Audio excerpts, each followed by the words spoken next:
Olá, estimados internautas do Benguela 7, o seu e o nosso canal, a melhor de informação aqui na Praça de Benguela e não só. Hoje estamos com mais uma edição da nossa conversa, como dizemos, a nossa figura da semana. Como vês nas imagens, a nossa figura dispensa comentário e pronto, é um indivíduo ligado muito à literatura, também aí muitos livros, é um indivíduo que Benguela e tira chapéu.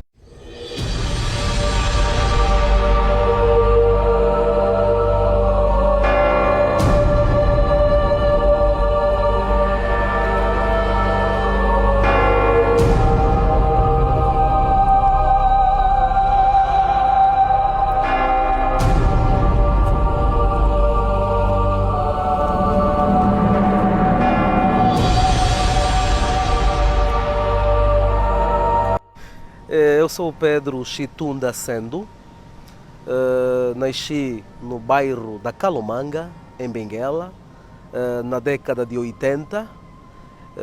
Sou filho de Augusto Caloeiro Sendo e Hilda Caloeiro Sendo, ambos nascidos no Ambo, concretamente no Bailundo.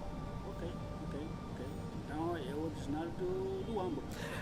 Olá, sim, a minha identidade é do Ambo, concretamente no Bailundo, mas eu nasci aqui em Benguela, no bairro da Calomanga.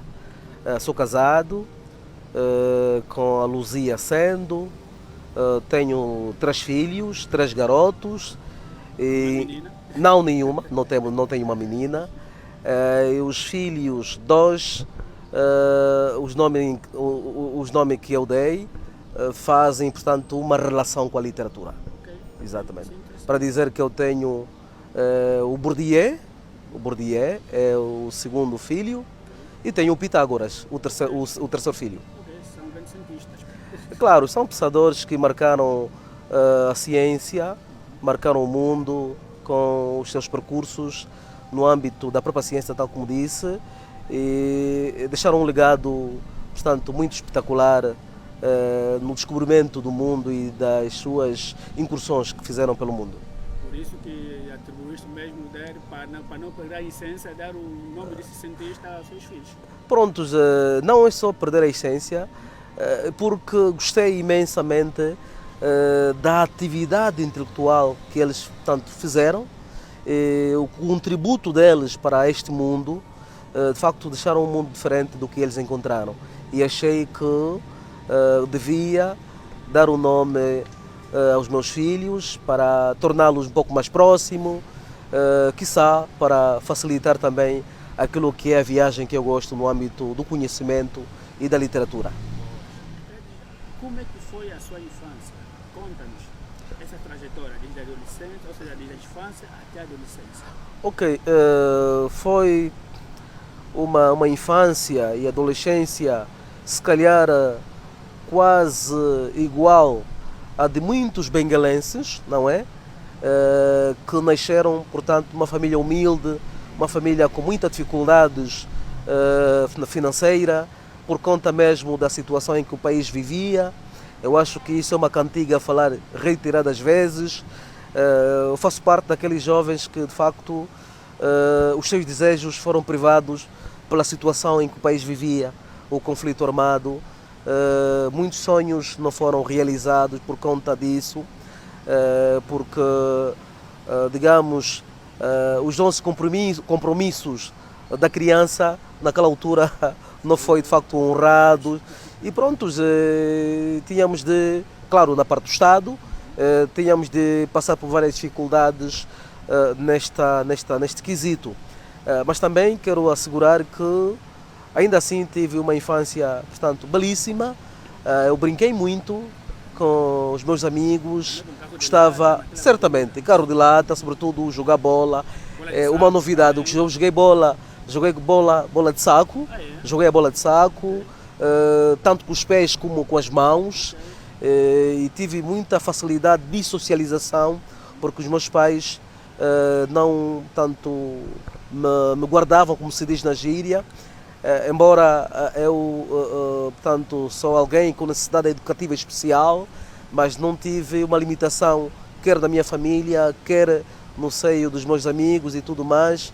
Portanto, tive uma infância belíssima e pronto, brinquei muito, tive amigos e amigas também nesta mesma fase, adolescência e de facto infância. O resto, na altura, não cabia-me a mim, porque era parte do Estado que devia proporcionar uma vida diferente com que tínhamos naquela altura.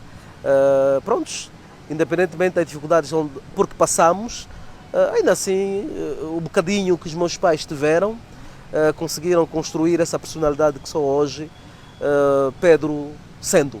Exato. Conta-me, quais foram os bons e maus momentos da sua adolescência até a vida adulta?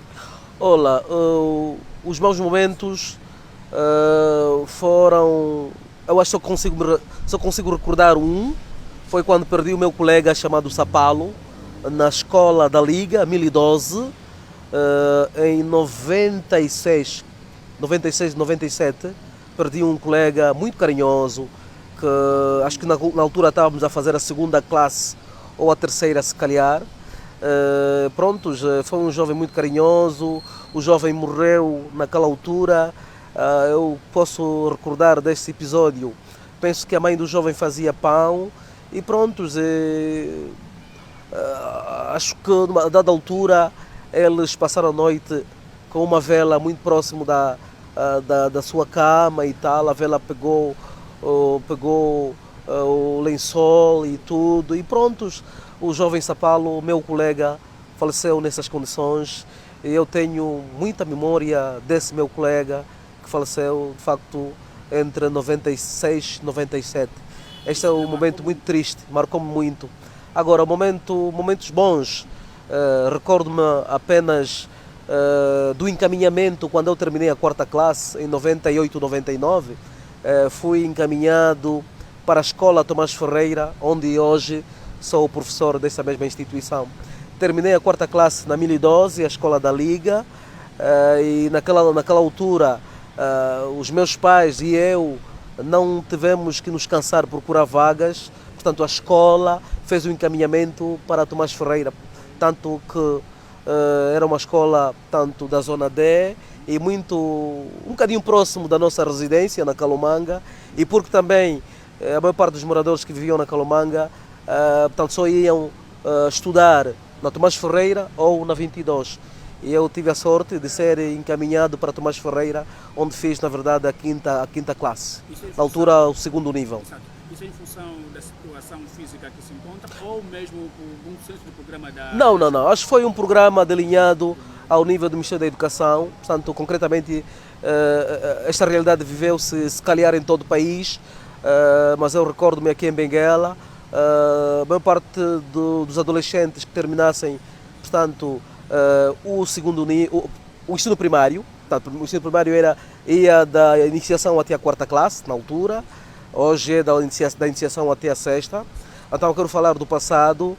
O ensino primário ia da iniciação até a quarta. Então logo terminei o ensino primário, então a instituição tinha a obrigação de encaminhar todos os alunos que terminassem o ensino primário naquela instituição para a escola do segundo nível, a Tomás Ferreira. Então, a sua família passou muitas dificuldades para ter acesso à escola, para lidar com os amigos, colegas na escola? Olá, a dificuldade é generalística, tal como disse no início. A maior parte dos jovens da minha idade passaram por muitas dificuldades, tanto para se formar, fruto do contexto em que o país vivia nos anos 90. Pronto, eu não tive dificuldade de socialização, tal como disse, pela minha condição física, não tive dificuldade de socialização, sempre fui bem recebido na família, entre os amigos e os colegas. Felizmente tive um grande senhor, o meu pai Augusto Sendo, e uma grande senhora, a minha mãe, portanto, Hilda Sendo, que sempre souberam orientar-me do ponto de vista espiritual e do ponto de vista dos estudos.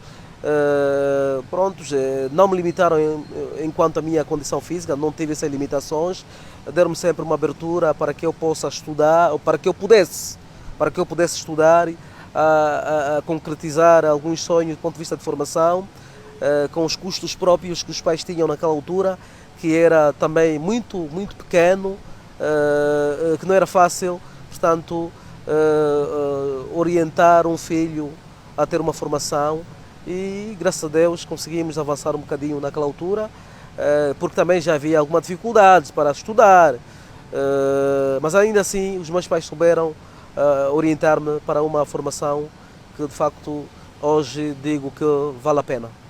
Qual é a situação mais triste que vivenciou naquela altura, que gostaria hoje não voltar a viver aquele momento? Olha, tocou numa questão muito importante, que eu não gostaria de viver, eu acho que também não vou conseguir viver por causa mesmo da idade em que me encontro. Olha, nós quando estávamos a fazer a 4ª classe, lembro-me ter se deparado com um jovem, prontos, que o jovem, não sei se posso dizer, um jovem que queria furtar os nossos haveres na altura. Estou a me referir, portanto, à lata, porque eu estudei na lata, a lata de nido, era a única coisa que podíamos fazer naquela altura, era apanhar, sim, era o banco, era apanhar a lata, né, a lata de nido, para que a gente pudesse sentar. Então, uma dada altura chegou um jovem, eu estive com os meus colegas, entre os colegas estava aí o meu irmão mais novo, era meu colega também. Então o jovem furtador apareceu, pediu para que a gente deixasse os nossos materiais escolares, inclusive a lata, e nos orientou, pediu-nos para que a gente fosse comprar o cachupa-chupa e o galete naquela altura. E pronto, entre os meninos, eu fui o único que não aceitei deixar os meus materiais escolares, o meu banco, que era a lata de nido. Os outros colegas foram para lá. Já desconfiou? Desconfiei. Veja lá o nível de reivindicação já naquela altura, enquanto adolescente.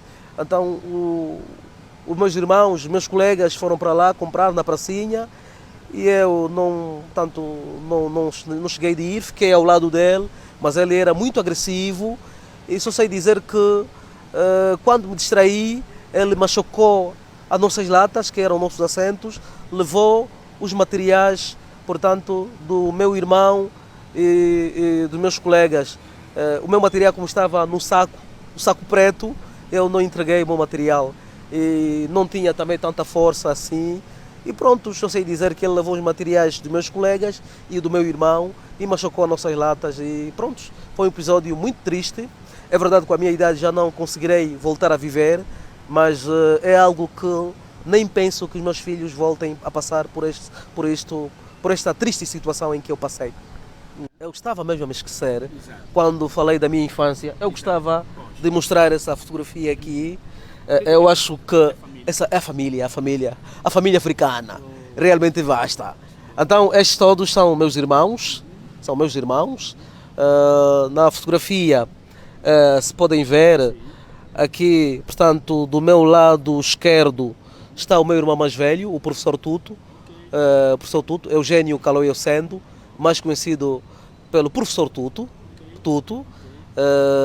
É alguém que também inspirou-me para esse percurso do professorado, porque ele já é professor há coisa de 25 ou 26 anos. Portanto, começou a dar aulas com 17 anos. Quero lembrar-vos que a minha mãe tinha de assinar o termo de responsabilidade para que o meu irmão mais velho começasse, portanto, a dar aulas por conta da idade. É a família Sendo. Portanto, esta família também representa a minha infância. Olha, tem outra fotografia. Está aí o meu irmão mais velho, digamos a minha prima, a nossa irmã, a avózinha, não é a caçula, tal como disse, foi substituída pela Hilda Sendo. Portanto, são fotografias familiares, são retratos familiares que de facto representam também a minha infância. É muito grande. Por isso é que eu tenho sido, são tantas. Eu tenho sido considerado na família como o colecionador de fotografias. Eu gosto muito de coisas antigas, entre as quais fotografias e livros. Gosto muito de coisas antigas. Não é que eu seja arcaico, não. Portanto, apesar da modernidade, Eu gosto de fazer um reencontro com a história e, portanto, eu tenho sido considerado como colecionador de fotografias ao nível de família. Daí que os meus pais têm me dado fotografias muito antigas para que eu não possa só colecionar, mas também guardar para o retrato da nossa memória. Depois tem esta fotografia aqui com as minhas tias da igreja.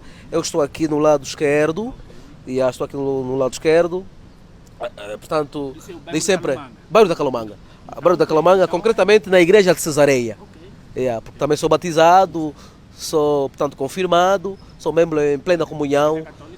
Depois tenho aqui no início da minha juventude.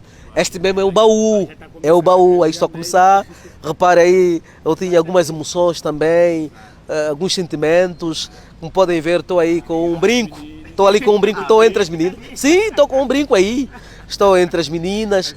Essas são as minhas amigas de infância, que eu guardo muito esta memória. Estou a falar da Sônia e da Joana. Portanto, já não temos estado juntos regularmente, porque são donas de casas hoje, mas são as minhas amigas de infância também. Nasceram, sim, estão por Benguela.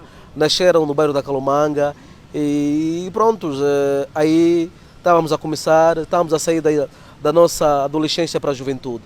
Essa transição, adolescência para a juventude. Portanto, é uma memória muito grande. Essa fotografia já é na ADPP. Aí o meu microgrupo está a cozinhar. Portanto, estávamos a ser formados como professores lá, mas também nós tínhamos a atividade de cozinha. Cozinhávamos para nós mesmos. Portanto, essa fotografia representa, digamos, a atividade ao nível da cozinha com o meu microgrupo, meus colegas. É verdade. A outra questão, a outra fotografia é esta aqui.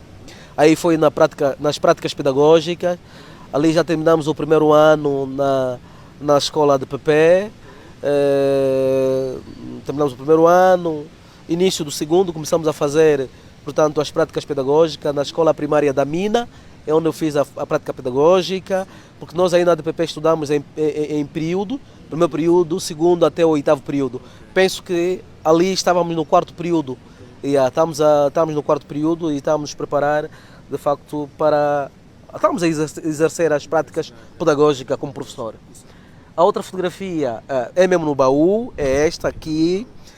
Eu também sou trovador, portanto, é a minha primeira guitarra. Eu comprei esta primeira guitarra em 2006, portanto, tive de vender algumas calças, camisola e tal, para comprar guitarra. Era bom. Esqueci minha guitarra em casa. Portanto, também faz alguma diferença. Trouxe aqui essa fotografia. Essa é a minha primeira guitarra, comprei em 2006. Foi esta guitarra que me consolava na ADPP enquanto eu estava a me formar.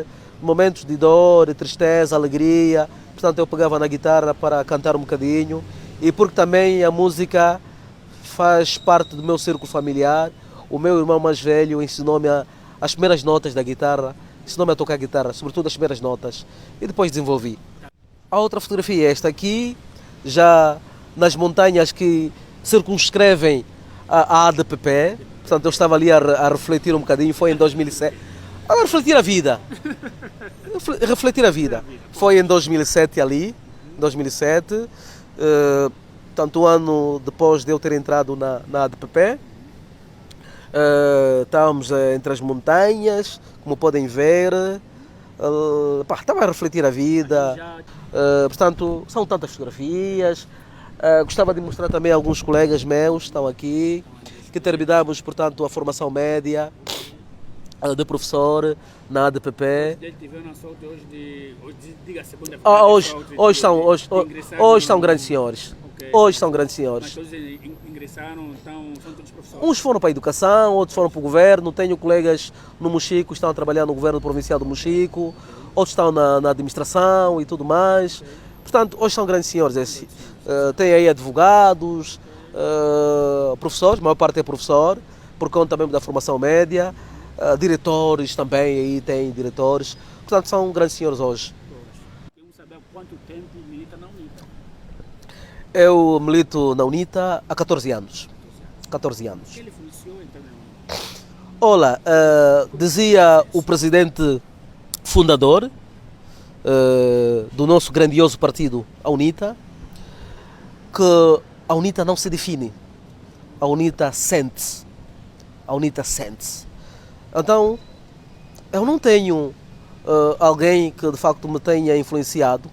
Se calhar foram os discursos do presidente fundador, Dr. Savimbi. Eu também sou apreciador de filmes e naquela altura eu gostava de ver, ou melhor, assistir os discursos do Dr. Savimbi. Eu comprava os discos para ouvir e assistir o discurso do Dr. Savimbi.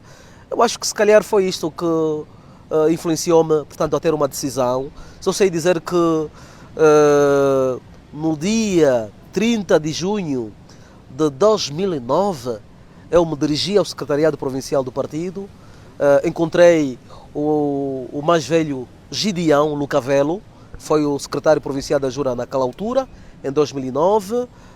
Só sei dizer que cheguei ao gabinete dele, eu pedi o estatuto para que eu pudesse ler. Eu li o estatuto durante 2 ou 3 dias, ele forneceu-me um exemplar, eu li 2 ou 3 dias o estatuto e achei que de facto a UNITA tinha naquela altura, ou tem, não é?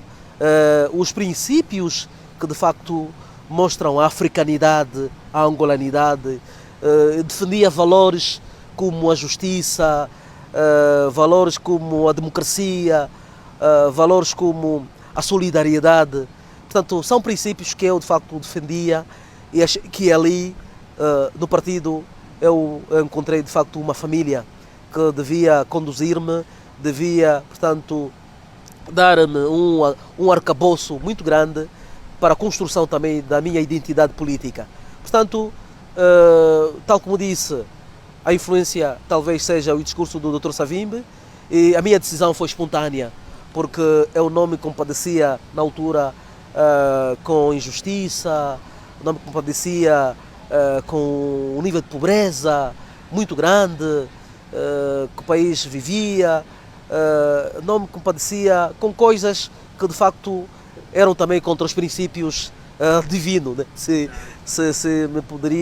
eu pudesse dizer. Portanto, foi algo espontâneo a minha adesão, foi uma adesão espontânea. Uma adesão espontânea. Foste mobilizado pelo próprio Dr. Savimbi. Exatamente. Através dos seus discursos. Através dos seus discursos que, portanto, o Dr. Savimbi marcou Angola, marcou a África, marcou o mundo. É uma grande referência? É uma grande referência, quer na África e quer no mundo. Não é em vão que ele foi tratado como internacional, por causa da sua forma de ser, estar, pensar, por causa da causa em que defendia. É uma figura emblemática, uma figura muito importante para a África e para o mundo. Então, tu está vendo, tem consigo uma grande referência, levas com ele... É verdade, o Dr. Savimbi é referência para muitos angolanos. Para muitos angolanos. Resta-me, se posso se calhar lembrar, muita gente que de facto apregoava muitas coisas negativas do Dr. Savimbi por conta mesmo da Rádio Nacional, da TPA e figuras ligadas ao sistema, ao governo, que foram pintando a imagem do Dr. Savimbi de forma negativa. Portanto, os jovens hoje têm uma visão diferente dessa personalidade, independentemente do passado com que foi pintado pelo MPLA, desta figura incontornável, mas hoje os jovens reconhecem que, de facto, o Dr. Savimbi é uma figura muito importante pela África, pelo mundo, uma figura que inspirou, portanto, os políticos em Angola. O Dr. Savimbi inspirou os políticos em Angola. Não é em vão que, de facto, a democracia que temos é fruto da UNITA e do Dr. Savimbi. Exato. E naquela altura, como que a tua família encarou? Aí para a UNITA, depois como é que estava a ser, naquela altura, como é que a família olhou? Para a UNITA, não contestaram? Como que é? Epá, felizmente não tive uma reação negativa da família. Não tive. Também quero aqui dizer que os meus pais desde sempre foram simpatizantes do Galo Negro.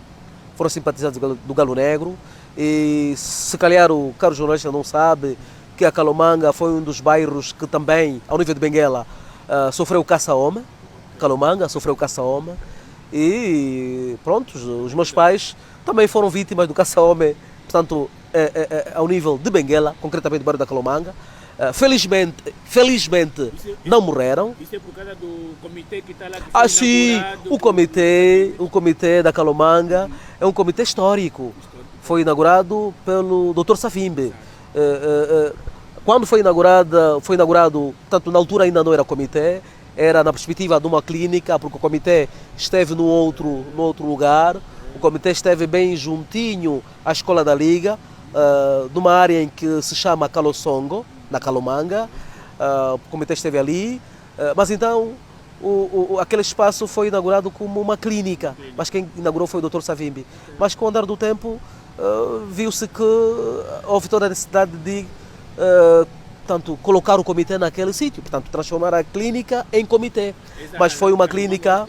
Calomanga naquela altura sofreu muito esse cenário de caça-homem. Certamente, tal como disse inicialmente. Portanto, o comitê, a clínica ajudou muita gente porque havia ali serviços como a saúde, havia medicamentos, em que os moradores, simpatizantes ou não, portanto, se dirigiam-se à clínica para, de facto, receber medicamentos e também serem tratados. Mais tarde, portanto, transformou-se a clínica em comitê. Realmente, por conta mesmo do comitê ali, a clínica, que depois chegou a ser comitê, a Calomanga foi vítima de caça-homem. Felizmente, os meus pais não morreram, mas houve pessoas que morreram mesmo, né? Caça-homem. Foi algo perpetrado, quero aqui dizer, pelo sistema. Não há vergonha de falar isso, então faz parte da história. Portanto, o sistema promoveu o caça-homem, tanto ao nível da Calomanga, e não é só Calomanga, existem outros bairros que foram vítimas de caça-homem, sobretudo para aqueles militantes que eram da UNITA, portanto foram vítimas de caça-homem na altura. Então, os meus pais desde sempre foram simpatizantes, portanto, da UNITA. Daí que não receberam a minha adesão com uma negatividade. Portanto, de contrário, fui aplaudido, não é? Pelo facto de eu ter, portanto, aderido à UNITA. Porque a UNITA é o partido da africanidade, é um partido de todos os angolanos. Como disse, a UNITA, portanto, não se define, a UNITA sente. Para mais, a irmã mais velha da minha mãe foi militante da UNITA e foi militar no AMBO. Então é interessante, a minha adesão não foi circunstancial, se calhar foi genética. O seu partido UNITA em Benguela tem um novo líder, já vai há 6 meses, quase um ano, não é? Avelino Jamba José. Comparando com outros líderes que já passaram por essa praça de Benguela, que a terceira praça política no país, como é que faz a avaliação de Avelino Jamba José, do seu ponto de vista? Está no bom caminho. Completou recentemente 100 dias de atividade enquanto dirigente máximo ao nível do partido Galo Negro aqui em Benguela. Está no bom caminho. Eu penso que é um dirigente que, de facto, com as suas competências, a sua sagacidade, pode vir a ser um bom dirigente, pode fazer mais por aquilo que já fez num espaço de 100 dias. Eu acho que o futuro... É o tempo suficiente para poder avaliar um dirigente. Certamente, está no bom caminho. Pode continuar, está no bom caminho. E eu acho que, ao nível de Benguela, já uma recessão muito boa, porque ele tem estado a desenvolver atividades políticas que, de facto, marcam aquilo que é a genica da UNITA, a sua historicidade, a sua dinâmica ao nível do partido. Eu penso que ele está no bom caminho e pode fazer ainda mais. Exato. Vamos voltar mesmo em militante. Já ocupou algumas funções na Jura. Quais são as funções que já ocupou na Jura? Olha, eu comecei no órgão de base, tal como disse, na Calomanga. Comecei no órgão de base. Já fui secretário comunal adjunto. fui secretário comunal adjunto Da zona? da zona, sim, secretário adjunto da zona, zona D. Trabalhei com o mais velho Sampaio, portanto, de feliz memória. Fui secretário adjunto lá na zona, ao nível do partido. Depois estive na estrutura provincial, tanto da Jura. Fui secretário, ou melhor, tive várias funções ao nível da própria Jura. Yeah. Fui chefe do gabinete adjunto do secretário provincial, Judião Lucavelo José. Fui secretário para comunicação e marketing. Depois dali da Jura voltei ao secretariado municipal do partido, por altura do consulado Dr. Chango, que era o secretário municipal do partido na altura.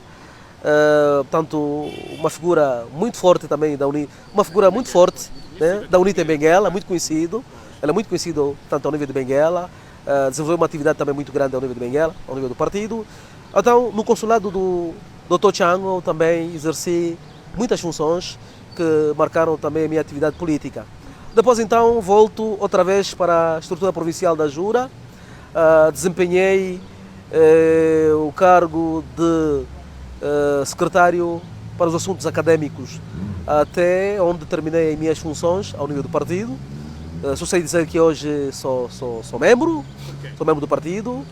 Não, porque, portanto, os cargos não são vitalícios. Eu terminei o meu mandato, terminei o meu mandato. Portanto, a nossa vida não se resume num cargo político, ou melhor, a nossa vida não se resume num cargo. Vamos aqui já generalizar.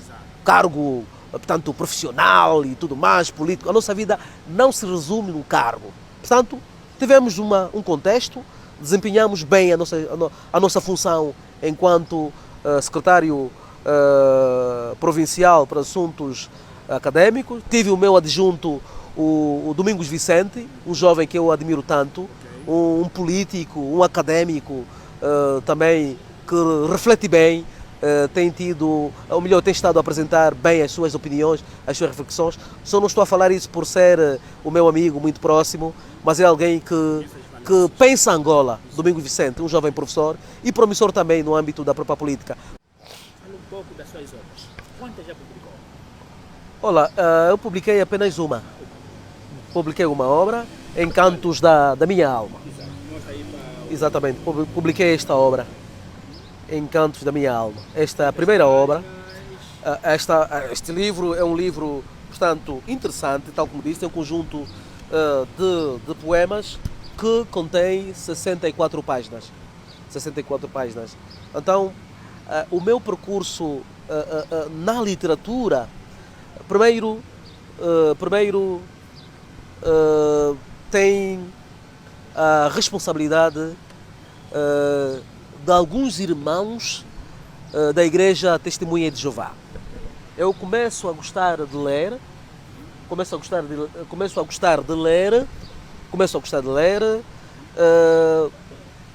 neste material aqui da Igreja Testemunha de Jeová.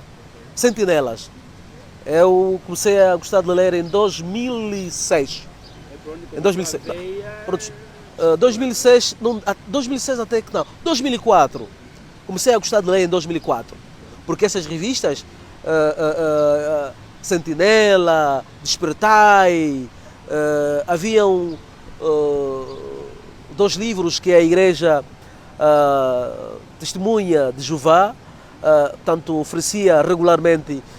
O primeiro era o que a Bíblia realmente ensina, portanto são livros de orientação espiritual, livros de orientação teológica, então o que a Bíblia realmente ensina. Depois outro livro que os jovens perguntam, esse livro era de capa branca, o que a Bíblia realmente ensina era de capa amarela.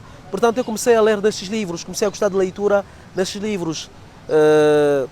Então eu devo um bocadinho, se não muito mesmo, à Igreja Testemunha de Jeová, por conta mesmo dos irmãos que vinham regularmente em minha casa, ofereciam-me sentinelas, revistas, Despertai, o livro que os jovens perguntam, livros interessantes para a juventude, e o que a Bíblia realmente ensina. Portanto, foi a partir dali que eu comecei a gostar de leitura em 2004.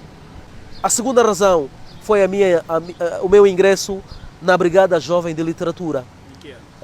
Estou a falar de 2007.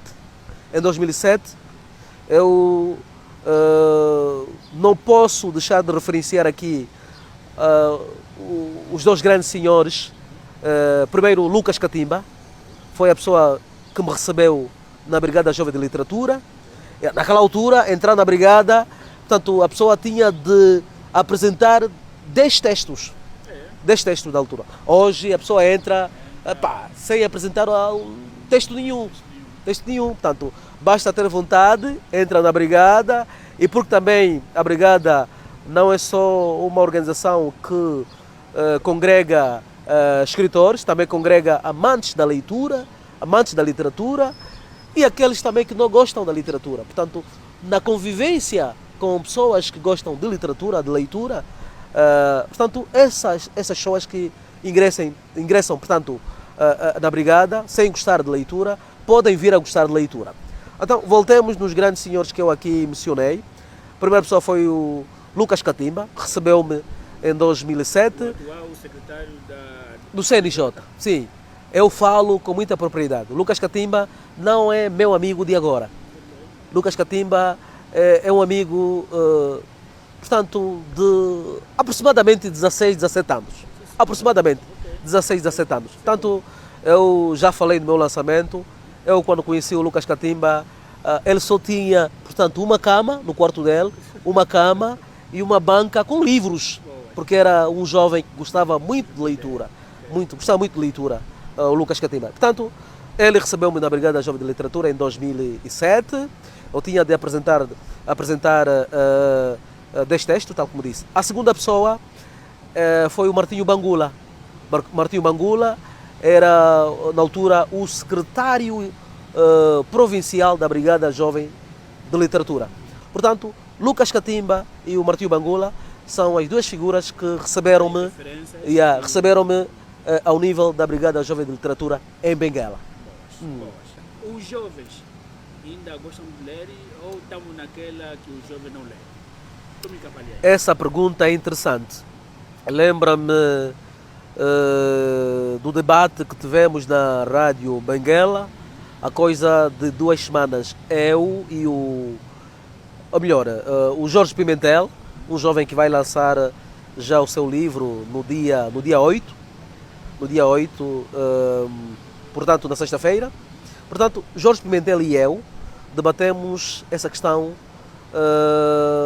do gosto de leitura no seio dos jovens, a questão da existência das bibliotecas aqui em Benguela. Debatemos isso na Rádio Benguela há coisa de 2 semanas. Portanto, é uma questão muito interessante. Mas antes de responder essa questão, eu gostava a lembrar-vos que esta é a minha primeira obra, mas tenho em casa outros rabiscos que num futuro longo poderão também fazer parte, portanto, do meu percurso literário. Portanto, tenho algumas coisas, como por exemplo, estou a escrever um romance. Esse romance certamente ainda estão em ideias soltas, por conta mesmo das primeiras ideias que comecei a ter em 2009, 2008, A Paixão de Chilendo. O romance tem como título A Paixão de Chilendo. Depois também vou explicar como é que eu venho aqui com o pseudônimo literário Chilendo. Tudo também surgiu ali, dessas ideias, tanto iniciais, que eu comecei a escrever, o romance A Paixão de Chilendo, e tenho também uma obra poética. São ideias que de facto estão a ser construídas e que daqui a mais uns 4, 5 anos, portanto, essas obras podem estar, portanto, diante dos leitores em Benguela. Portanto, serão lançadas daqui mais a 4, 5 anos. Portanto, não temos pressa de lançar as obras, porque esta durou aproximadamente 14 anos para ser lançada. Durou aproximadamente 14 anos. Portanto, dizia o nosso professor de literatura, o professor Miguel Gulander, não tenhamos pressa de publicar. temos que escrever continuamente, escrever todos os dias. Nem tudo o que escrevemos ainda é literatura. Então, temos que escrever todos os dias e temos de ter muito cuidado ao publicar. Daí que eu estou a garantir aos leitores e amantes da literatura as obras que estão a ser escritas por mim, as duas obras, uma de romance e a outra, portanto, poética, só daqui a 4, 5, 6 anos que serão publicadas. Portanto, voltemos agora à pergunta que me fez. Então, é verdade que hoje os jovens vão se interessando já na leitura, Já senti isso. Então, já consigo sentir, embora os livros estejam a custar muito caro. Os livros estão a custar muito caro. Por conta também das poucas livrarias que existem em Benguela. É verdade que a leitura deve começar no seio familiar, mas também temos que saber que tipo de família temos em Angola, que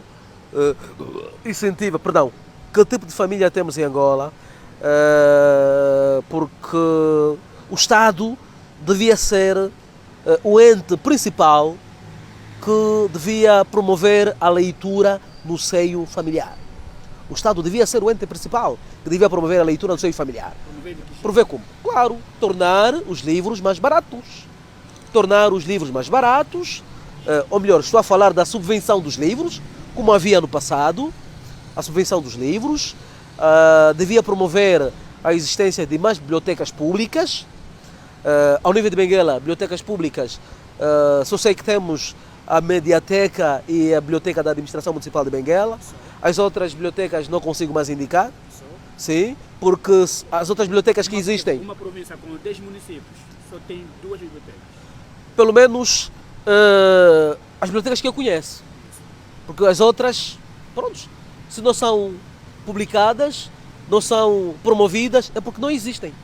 Então, nós, ao nível de Benguela, temos, portanto, 2 bibliotecas públicas. E é pouco. Portanto, é muito residual.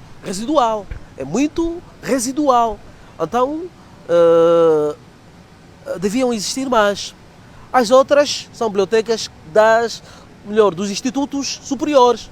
O Piaget tem uma biblioteca, mas se olharmos pelo destino, embora dá abertura à sociedade, mas é biblioteca tipicamente para os estudantes. Sim, temos o Maravilha, tem biblioteca, o Instituto Maravilha, temos o ICHED, tem biblioteca, temos o Ombaca, o Instituto Superior Ombaca tem biblioteca, mas são bibliotecas privadas, bibliotecas que o grupo-alvo são os estudantes destes institutos superiores. Então o Estado devia promover a leitura no seio da família, através da existência das bibliotecas públicas e também subvenção dos livros. Se quisermos ter uma família, uma sociedade sã, também passa pela promoção da leitura, porque a leitura poderá inculcar valores éticos e morais, poderá inculcar aos cidadãos, portanto, uma forma de ser e estar diferente, poderá ajudar, portanto, a construção da sociedade para que, de facto, tenhamos uma sociedade sã. Também nas construções de escolas, não é? Ou de sala de aulas, como tem-se dito regularmente, deve-se construir, portanto, bibliotecas nas escolas. Felizmente, a escola onde eu trabalho, a escola, portanto, do primeiro ciclo, portanto, Tomás Ferreira, a escola Tomás Ferreira, tem biblioteca, felizmente, tem biblioteca. Mas ao nível da zona D, funciona, porque eu também sou um dos bibliotecários desta mesma instituição. Repare que ao nível da zona D, ao nível das escolas na zona D, portanto, a Tomás Ferreira é a única escola com biblioteca, não é?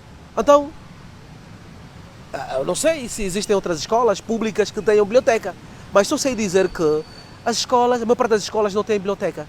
Isto vai fazer com que tenhamos, portanto, alunos, estudantes preguiçosos ao nível da nossa província, ao nível do nosso país. As escolas deviam ter bibliotecas para, portanto, ajudar a consolidação do conhecimento que o próprio aluno adquire na sala de aula, para que haja também esse sentido crítico e confrontação entre o aluno e o professor. Portanto, é preciso inculcar esse hábito de leitura, esse valor importante que é o hábito de leitura, para que tenhamos, portanto, alunos diferentes, alunos com capacidade interpretativa, alunos que consigam, portanto, confrontar o professor na sala de aula. Então, esta promoção de leitura, eu entendo que devia começar, portanto, com o Estado. Eu não estou a dizer que o Estado vai às nossas casas, não. Eu estou a dizer que o Estado deve tornar o livro mais acessível. Deve haver subvenção dos livros, deve haver mais bibliotecas públicas ao nível de Benguela ou ao nível do país, né? Ao nível do país, porque Benguela, tanto, não é o país todo. Benguela é parte do país. Então deve haver essa subvenção de livros ao nível do país, deve haver promoção de bibliotecas públicas ao nível do país. É verdade que nós, enquanto família, também devemos fazer a nossa parte, que é incentivar o gosto pela leitura das famílias. Dizia um grande escritor, um grande pensador, o Desidério Osho, ele dizia que as famílias devem tirar parte do seu orçamento para comprar livros. As famílias devem tirar parte do seu orçamento para comprar livros. Não é só comprar gasolina para o nosso automóvel, para nossas motorizadas, não é só comprar perucas, comprar, portanto, é verdade que a roupa, não é? Ajuda na estética, nos cobrimos com uma roupa, mas também quando fizermos compra, temos de nos lembrar que o livro é importante, não é? Quando as famílias forem, portanto, para um shopping, para um mercado informal, o mercado do 4, por exemplo, e outros mercados que existem ao nível da nossa Benguela, tem de se lembrar que o livro também é importante. Não é só comprar roupa, peruca e tudo mais, e ficamos, portanto, sem comprar livros. Enchemos a garrafeira aí com bebidas de grande calibre e não nos lembramos, portanto, dos livros. Portanto, o livro é importante. As famílias devem promover também o hábito de leitura, comprando livros, mas o ente com maior responsabilidade é o Estado, que deve promover a leitura no seio, portanto, das famílias. Aqui, ao nível do nosso país, Angola, é de facto muito difícil viver da literatura, sobretudo nós que somos os pioneiros, nós que estamos a começar na literatura, temos a nossa primeira obra, é de facto muito difícil viver da literatura. Basta lembrar que, para além da atividade literária que eu faço, sou professor, dou aulas, então com a minha primeira obra não consigo viver na literatura. Talvez no futuro muito longo, podemos se calhar um dia viver da literatura. Estamos a começar. Vamos agora para as questões sociais. Como é que avalias a situação social e econômica em nome de Benguela, do país? Do país. A situação social e econômica do país está cada vez a piorar. Está cada vez a piorar. Houve boas intenções no princípio, mas está cada vez a piorar. Basta lembrar-vos que a cesta básica, está mesmo a apunhalar as famílias angolanas. O arroz está aproximadamente 20 mil,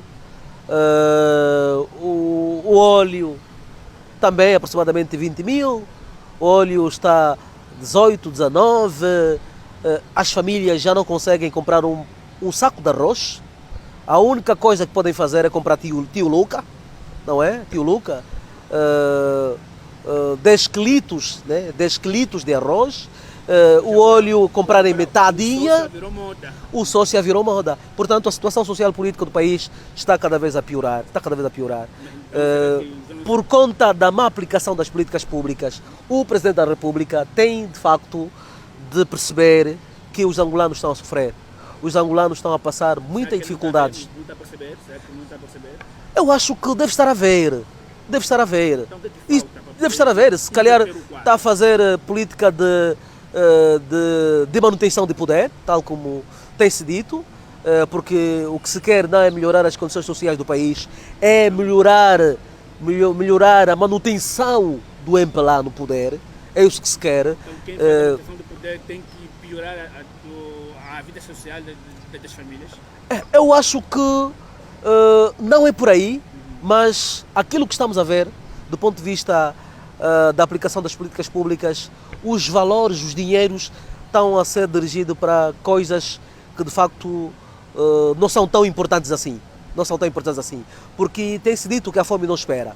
Então, se houvesse essa responsabilidade do Executivo, se houvesse essa empatia com as famílias da parte do Executivo, se houvesse maior responsabilidade, então nós devíamos ver que a aplicação das políticas públicas, portanto, devia se fazer sentir na melhoria das condições de vida das famílias angolanas. Portanto, basta olhar, hoje as pessoas estão a comer no lixo. As pessoas estão comendo no lixo. As igrejas têm sido reencontros de famílias para que consigam receber um prato de comida. Um prato de comida. Repare, pois então o Presidente da República vai comprar carros para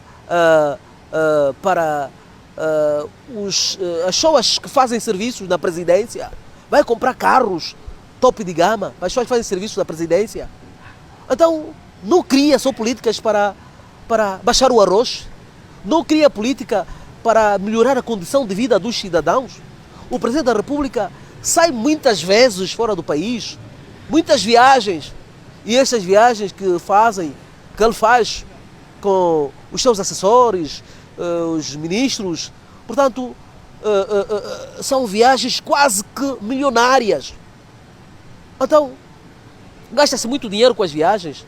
É verdade que muitas vezes o Presidente sai também para se endividar, é para endividar o país, não é? É para endividar o país, porque o nosso petróleo no mercado internacional, portanto, não está muito simpático também. Então, nós estamos a viver também de dívidas. Então, essas dívidas que se dizem não pode ser destinada para melhorar a condição de vida dos cidadãos. Mas também é verdade que houve muitos casos que aí acompanhamos, desde os casos Lussatis e não só, generais que são endinheirados, políticos que são endinheirados, têm contentores de dinheiros, malas de dinheiros nas suas residências, nas suas fazendas. Portanto, onde está então a política de combate à corrupção do ponto de vista da prática? Onde está? Eu penso que enfraqueceu, porque a política de combate à corrupção está a ser direcionada, portanto, não se conseguiu recuperar alguns capitais que se dizia, portanto, no passado. O caso das filhas do ex-presidente da República, portanto, mostrou-se de uma testa, mostrou-se a princípio que devia-se recuperar estes valores para que pudessem, portanto, melhorar a banca angolana. Não foi o caso, não conseguiu. O Presidente da República não conseguiu, pá. Não conseguiu. A outra questão é do ex-vice-presidente do Manuel Vicente, não é? Que dizem que fez alguma coisa, portanto, entregou parte do seu valor, mas no ambiente secreto. Ninguém viu? Eu penso que ninguém viu isso. Ninguém viu. Portanto, estamos aqui com uma governação quase que falhada. As condições de vida dos cidadãos, portanto, pioraram. A salvação é mesmo uma mudança de governo. Uma mudança de um partido, portanto, responsável para que venha aplicar aquilo que é outra forma de ser e estar, de governar esse país. Portanto, aqui mesmo precisa-se de alternância. Essa alternância de poder e para que tenhamos um partido mais responsável, portanto, dirigir o país e dirigir os angolanos de maneira a tornar a vida dos angolanos muito facilitada. É verdade que também os nossos processos eleitorais não têm sido muito simpáticos. Não tem sido muito simpático. Repare, portanto, um partido que não admite que haja observadores internacionais imparciais, para que pudessem, portanto, fazer uma fiscalização, uma observação de forma imparcial, uma observação rigorosa.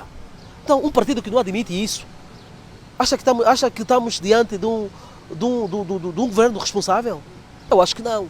Então, basta ver o teatro de 2022.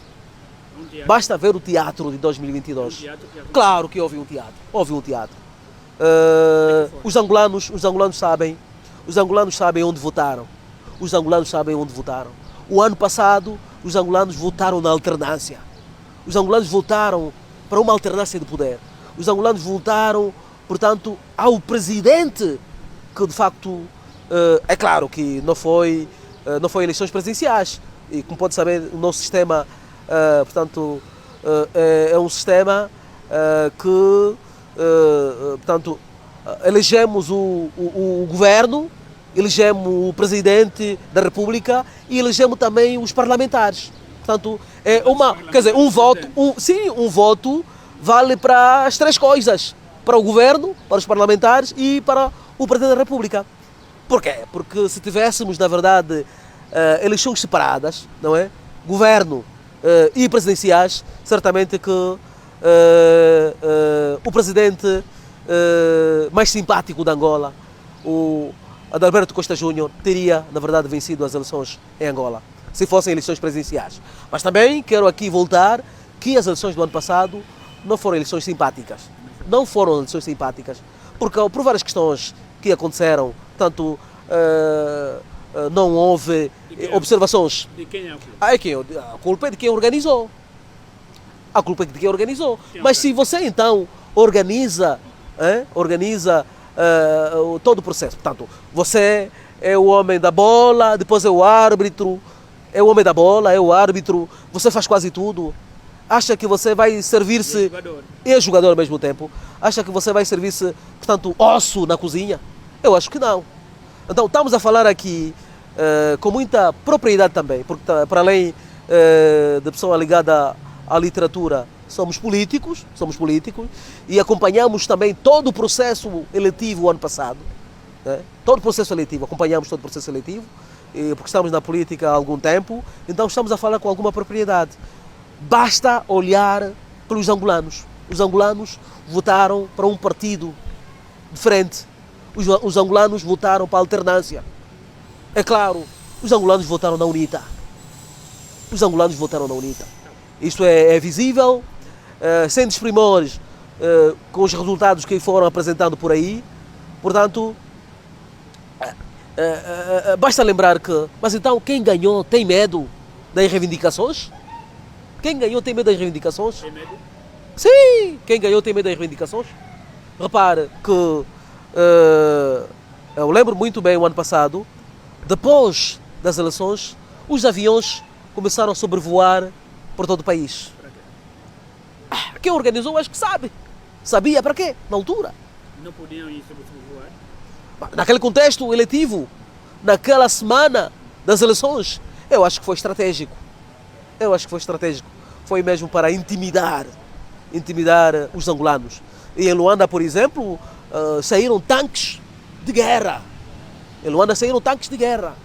Saíram tanques que só se viam, portanto, nos filmes. Mas aqueles tanques teriam a coragem de atirar contra o povo? Opa, quem não te dá um prato de arroz, quem não te dá um prato de pirão, tu achas que não teria coragem? Eu acho que sim. Bastava que houvesse uma revolução popular naquela altura. O ano passado, eu acho que o país teria voltado numa história muito triste. Mas é verdade que também a guerra não é uma opção melhor. Porque nós tivemos um contexto muito triste ao longo da nossa história política angolana. Tivemos quase 30 e tal anos de guerra, não é? Então, mas nós abraçamos a democracia. Portanto, a partir do acordo de Ibicés, 31 de maio de 1991, abraçamos a democracia. Então, temos de aplicar a democracia pura. Respeitar as vontades dos cidadãos. Não se respeita aqui? Não se respeita. Não se respeita. Até agora? Não se respeita, meu. Eu não sei se depois dessa entrevista alguma coisa pode acontecer comigo. Estamos inseguros nesse país. Então, estou a dar a minha opinião enquanto indivíduo ligado à literatura, ligado ao Ministério da Educação, enquanto professor. E tenho o direito de trazer reflexões para a construção do nosso país. Tenho o direito de trazer reflexões para ajudar o nosso país. É verdade que a guerra não ajuda a nenhum lugar.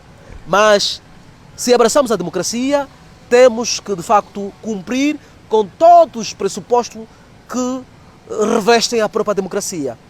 Portanto, realizar eleições com transparência, realizar eleições, portanto, com mais abertura, fazer com que os cidadãos sejam livres de escolher o partido que quiserem, o presidente que quiserem, para que possam, portanto, governar esse país. Então, nós vimos também, até por altura da publicação dos resultados, vinham orientações de gabinetes que se calhar não queremos aqui mencionar, mas os angolanos sabem que os resultados não foram, a publicação dos resultados eleitorais do ano passado não foram, portanto, aquilo que refletia a vontade dos angolanos. Nós agradecemos a tua presença Muito. e esperamos tê-los nas próximas ocasiões. Muito obrigado. Como homem de língua, não posso deixar de agradecer em várias línguas. Thank you, merci beaucoup, ngasaki dila, ngasaki lila. Então, muito obrigado a todos e a vós o meu grande reconhecimento por me terem dado essa oportunidade. Sei que esta história poderá se calhar impactar outros jovens ao nível de Benguela e do país. Pronto, eu estou muito agradecido por essa oportunidade que me deram. Só Deus poderá, se calhar, ajudar nesta hombridade que de facto tive de ser entrevistado pelo Benguela 7. Muito obrigado mesmo. Muito obrigado. Muito obrigado. Muito obrigado.